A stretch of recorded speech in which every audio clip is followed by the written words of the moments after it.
What's up everybody, and welcome back to the next episode in the bus build series. Today we're doing some catch up, so let's get you up to speed.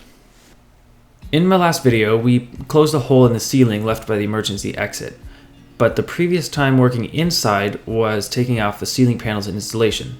So here I'm finishing prepping the floor for being sealed and covered up, but some of the grinding in the front had to be done on the bars that had a lot of adhesive still stuck to them.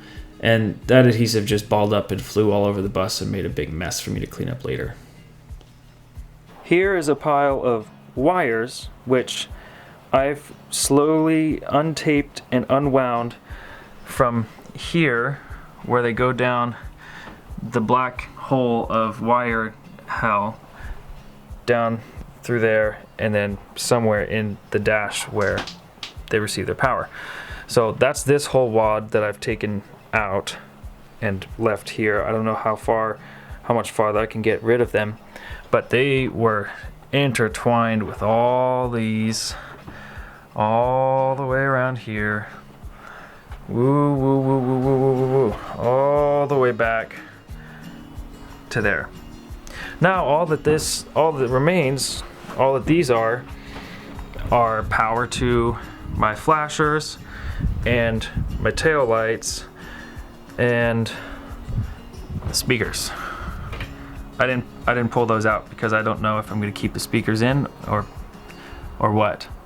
After some speedy cleaning up, we could get started on painting the exposed metal in the bus. And I've been using this Seal. It's a water-based rust converter which stops active rust as well as acts as a metal primer and sealer on any exposed and vulnerable metal. So we've been painting this on the ribs, and it turns any oxidation black, so you'll see all the exposed metal turn pitch black after applying this Seal to it. On top of the Seal, since it's only a primer, we really should be finishing it off with a coat of metal paint, so we have a can of Rust-Oleum as well as several rattle cans that we've been putting on the bars after the fact. The easy to reach areas we use a brush and a can of paint, but I've been prepping some of the windows with paper so that I can use some spray paint without getting overspray on my glass. The last little nitty-gritty gross chore that we were working on the inside of the bus was pulling off the rubber from these front steps, and oh my lands, was that stuck to the ground. They used some crazy adhesive and it came off in tiny little pieces, one chunk at a time, and didn't peel up nicely at all. So it took a little bit to actually get that completely removed. But with enough work and a little bit of elbow grease, it all came up and the stairs looked pretty nice, save for a few holes left from some screws. Oh. Why are you like Jesus? I'm carpenting away. No? The last big update on the interior of the bus is that we've covered all the holes. Now there was probably about 150 to 200 holes left in the sheet metal floor, and these are from the bolts that held the chairs down, all the screws that went through the metal to hold the wood down, any accessory that was attached to the back in any location left a hole through the bottom of the floor. So instead of trying to weld through the thin metal, or instead of using some other sort of expensive formulas, we literally used pennies and some silicone caulk and plugged all the holes. Easy as that. We're doing heads up because it's lucky. Okay.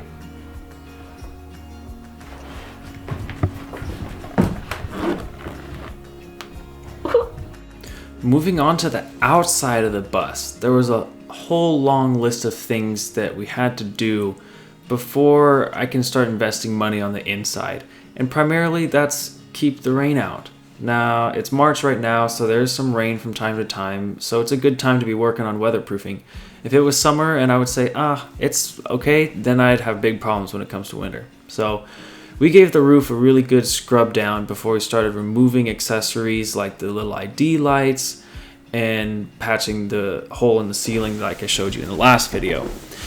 Here my mom's doing some power washing on the roof with a cool little floor scrubber attachment to the power washer that really just blasted through the dirt.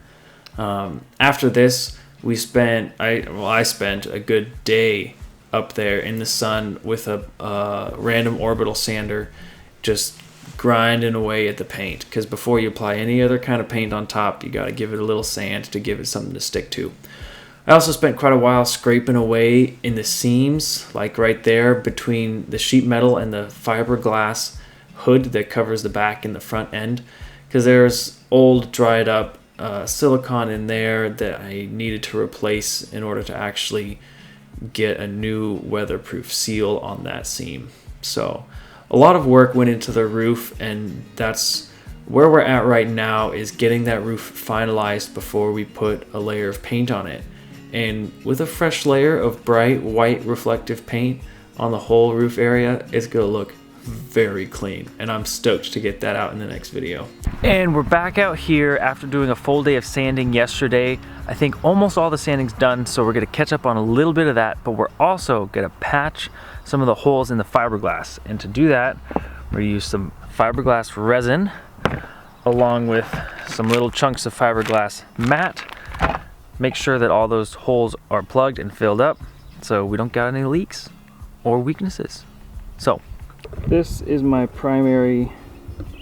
biggest chip that I need to patch. I also need to move these holes forward about 3 inches, so I need to fill those in.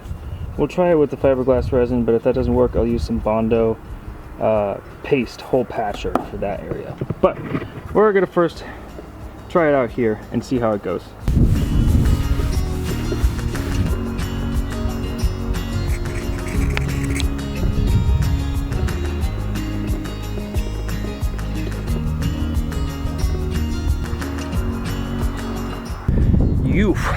That fiberglass stuff is nasty.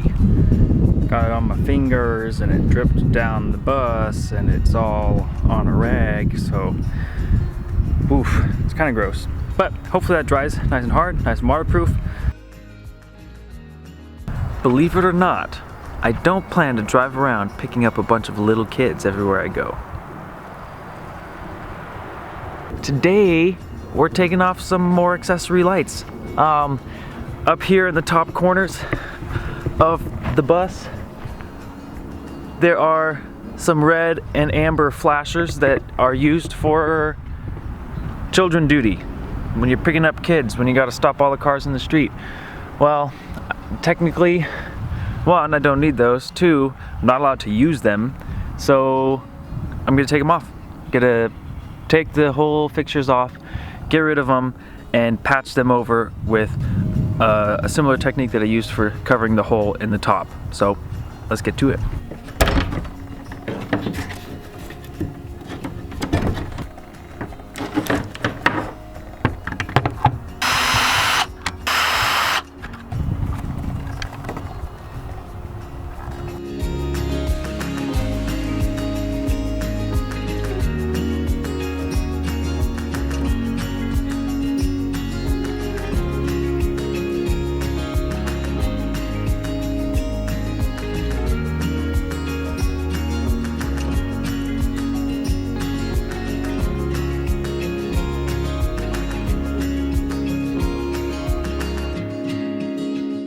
So, with my trusty airplane snips, I went and measured those spaces, the spaces that I just created by taking off those lights, and I've come up with an oval shape that will cover up both of the circular holes.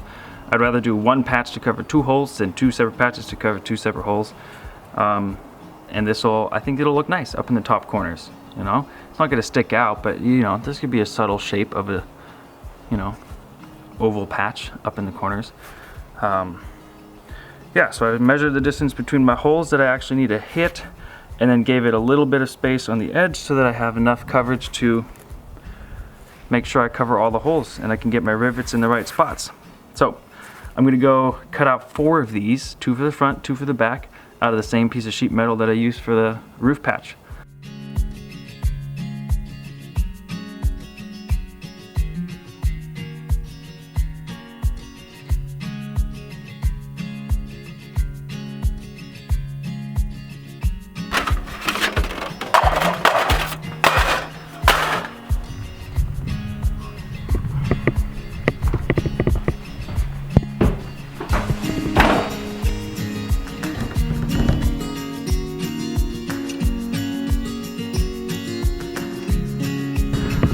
Oh my lands, who knew that getting all these holes to line up and rivets to hold was this hard? I mean, I've done some of it by myself, I've had some help from my mom, but doing it by yourself is definitely really hard. I'm sure it'd be easy peasy if you had several hands the whole time, but let me show you what I got.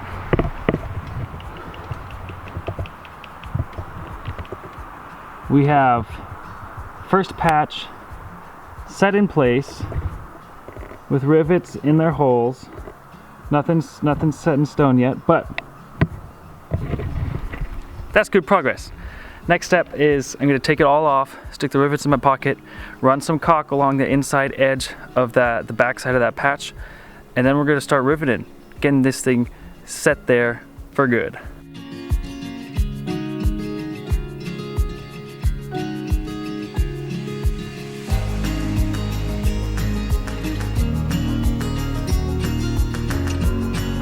So it took me a day's worth of work to get the first two patches on in my front corners, and I think they look pretty good. For being a hand done job, there's 12 rivets in each side, and they're pretty symmetrical, and once the whole area is painted the same color, then it's definitely gonna look pretty clean. So I'm excited about that. For those of you that made it this far in the video, thank you very, very much for watching. I appreciate the support, and you have no idea how much it means to me to know that there are people out there that are enjoying what I'm doing. I'm incredibly blessed in this difficult situation to have such a project as this that I can work on for days at a time here at my house without leaving the safety of my home. So because of that situation that I'm given, I'm going to continue to work on the bus, and I will try to continue to put out content so that those of you that may not have that kind of project at your disposal can at least watch and keep up with me. Again, thank you very much for watching. Subscribe so you don't miss another video. Be kind to one another, spend some time with those that you love, and stay safe. We'll see you in the next one. Thanks.